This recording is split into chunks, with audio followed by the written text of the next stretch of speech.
from the Health and Safety Department. I started here just about a year ago, and I've been working very closely with Geraldine, Stella, and Sean Bob. Those names might be familiar to you. How many people have contacted our department before? Okay, so a few of you. So we are partially funded by a Hazard Abatement Board grant through the Department of Labor. This allows us to put on trainings like these, and it also allows us to put together fact sheet material like what's in your packets today. So take advantage of our department. If you have questions, feel free to ask. We're never, worried to answer your questions, and we never have any problems doing any of that. So take advantage of us. We're always there to answer the phone, answer an email, go to a walkthrough if you need us. Whatever you really need from us, that's what we're there for. All right? So within your binders, under your health and safety tab, you have a blue packet that looks like this. What I want you to do right now is the back page of your packet, just tear it off. This is our evaluation form. This is what keeps our grant going, along with things like sign-in sheets. All your feedback, we do read it, and we honestly take it for granted. Even if there's little things like page 5 was blurry or fuzzy, we'll take it back and we'll edit those pages and fix them. Can I steal yours? I wrote notes all over it. Oh yeah, of course. There you go.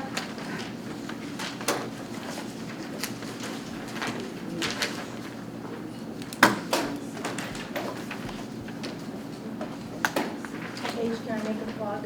Yeah. If you're new going to convention, make sure to sign up for the Health and Safety Breakfast. Yes, please do sign up for the Health and Safety Breakfast. It's a great opportunity to network with other people who have been doing health and safety activities for a long time.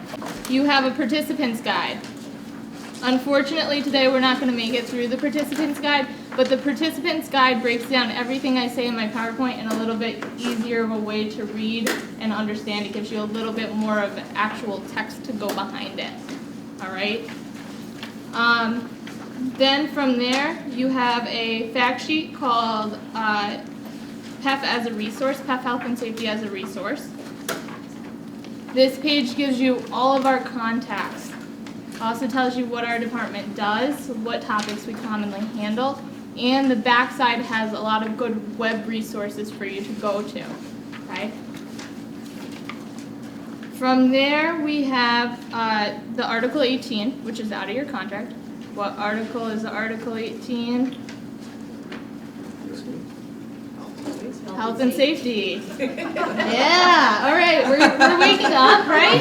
Is that a trick question? No, that's your health and safety article. So I put a paper copy in there for you guys because I know you guys have kind of switched to more of a web version of the contract, so I wanted to make sure you guys had a paper copy of it as well.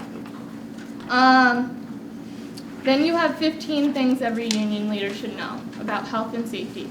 These are really the boiled down nuts and bolts of health and safety, okay? Good clear facts for you guys to look at, good little tidbits for you guys to know. From there, there's a PESH fact sheet. Who knows what PESH is? Anybody? Public Employee Safety and Health Program.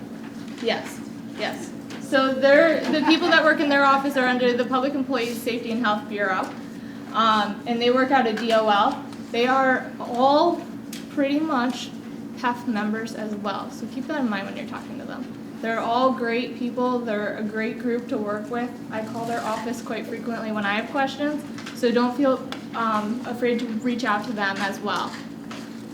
And then from there, you have training information. So there are 2 grants that come through the Health and Safety Department. One is the Hazard Abatement Board grant that I, Geraldine, and Sean Bob all train under. They are housed under the Health and Safety section of our webpage. There's a little part for SHIP grants. These are great because these are extra funding that you guys can get for programs that maybe we don't offer for free, or maybe you can't find out there. You can create a program specific for your agency, for whatever group of people, no matter if it's CSEA, PEF, MC, no matter the union, no matter the unit, you can use one of these to obtain funding. It's a pretty short grant, I think, including the it's pretty short and they're easy to use, and there's a lot of money in your health and safety contract article. So, feel free to use these. These go up to $15,000.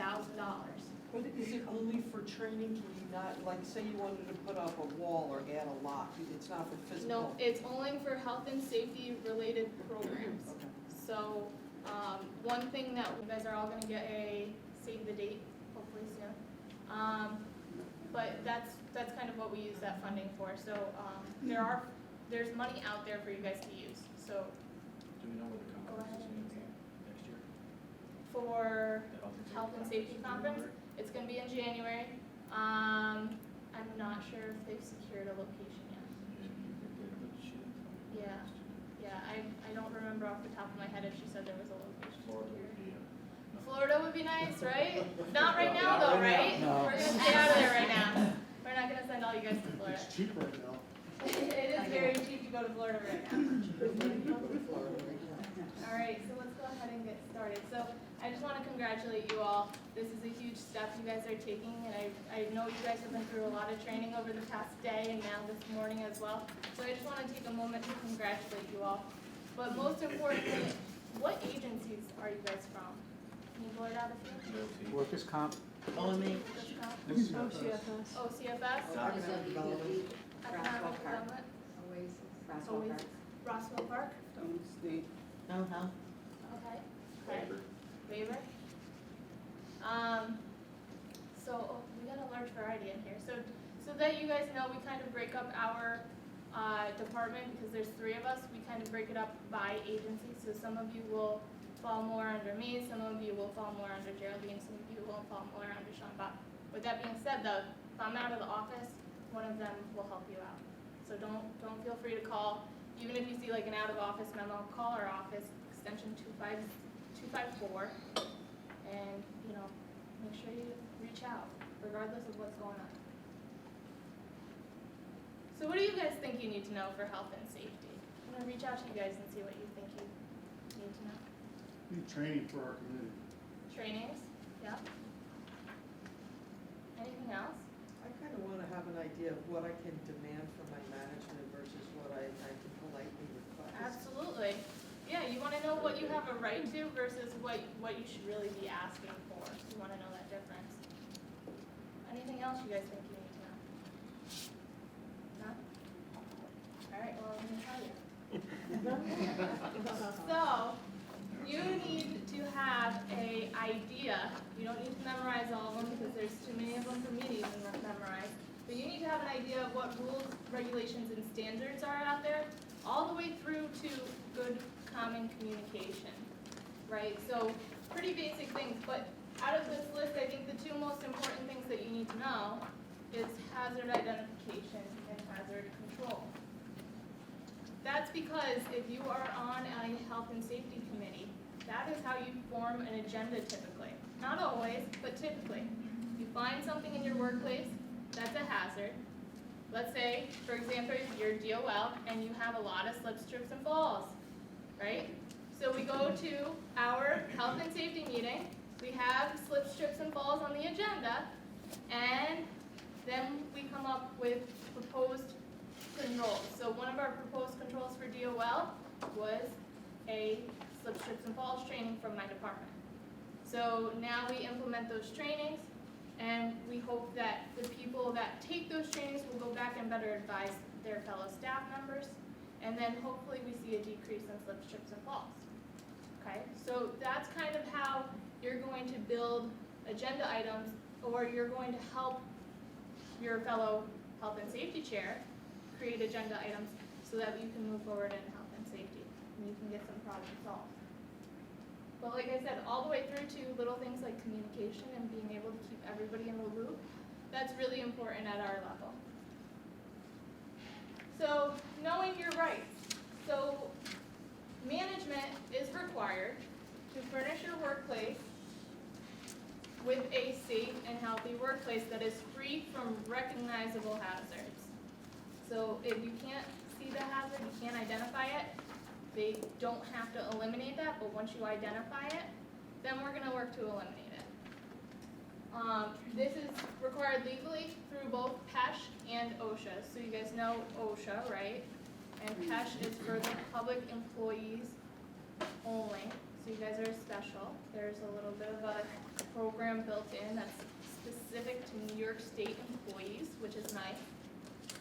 But then in return, the union, through the contract, has a section that asks us to politely cooperate and assist them with that responsibility, which is why we have joint health and safety meetings. So, what falls under? One thing that you can do is through PESH, and I'm just going to answer this very briefly. We can have a conversation afterwards as well, though. Through PESH, there is a record-keeping requirement, and through that requirement, we can actually formally request documentation from the asbestos abatement. I've had to do this on a few office buildings. Now, you're saying, what do I do with that paperwork when I get that paperwork? Well, with asbestos paperwork in particular, it is very complex and involved, and it's difficult to understand what's on that paperwork. That's where my department comes into play. So, if you do choose to make a formal request for paperwork regarding that, and especially at this point in time, clearance paperwork for the building, you can always send them to our department to get the okay on them. We're also more than happy to write up a small report if you feel like you would like to distribute that to the members as well.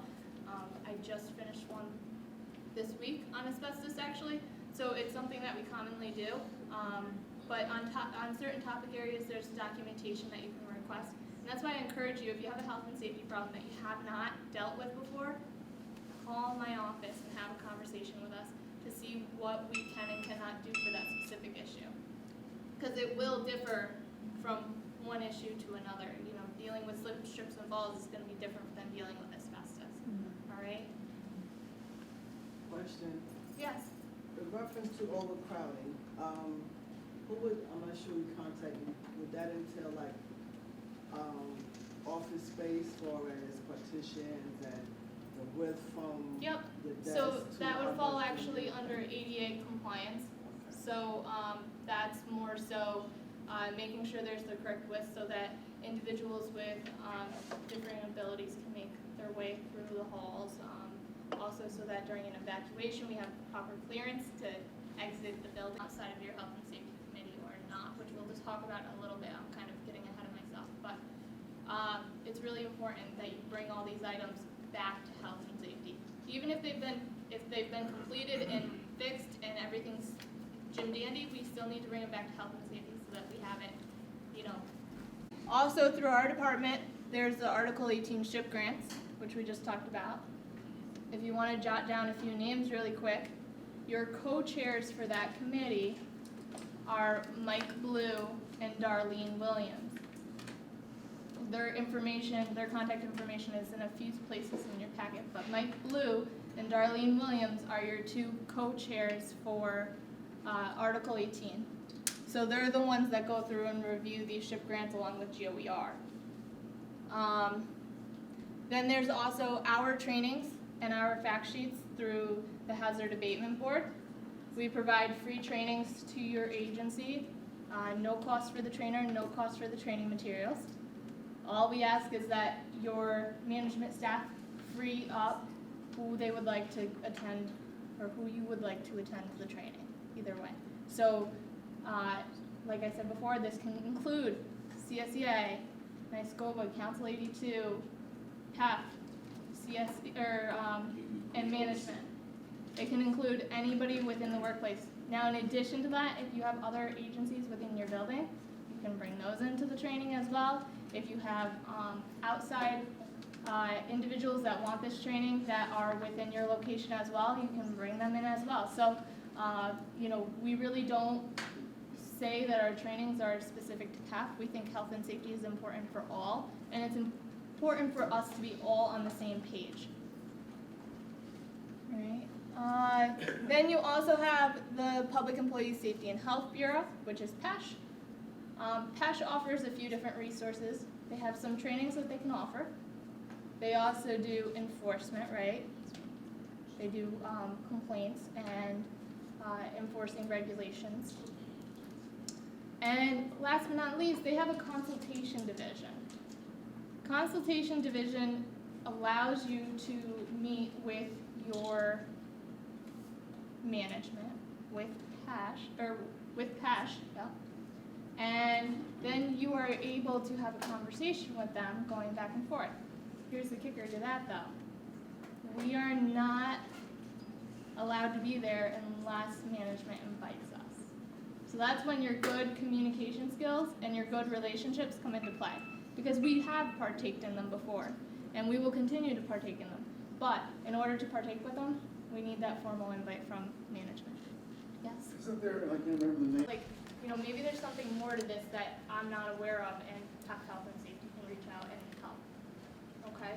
So when you say statewide health and safety contact, is that a PATH representative? That's a PEP representative. Statewide health and safety contacts for your statewide health and safety committee are PAC members who are in chair positions. Most often it's on for your statewide element. Right. Right, that's pretty typical. It doesn't have to be though. It can really be, frankly, any member that would like to get involved on that level. Yes. Good question. A few years ago, we moved into a non-state-owned building, Mm-hmm. which was infested with bedbug. Yes. Okay. Subsequently, we found bedbugs, Mm-hmm. and we talked to management about it. They brought in the dogs and everything. They did the treatment, but we still have the same issue. Recently, we sent them, somebody found something that appears to be another bed bug.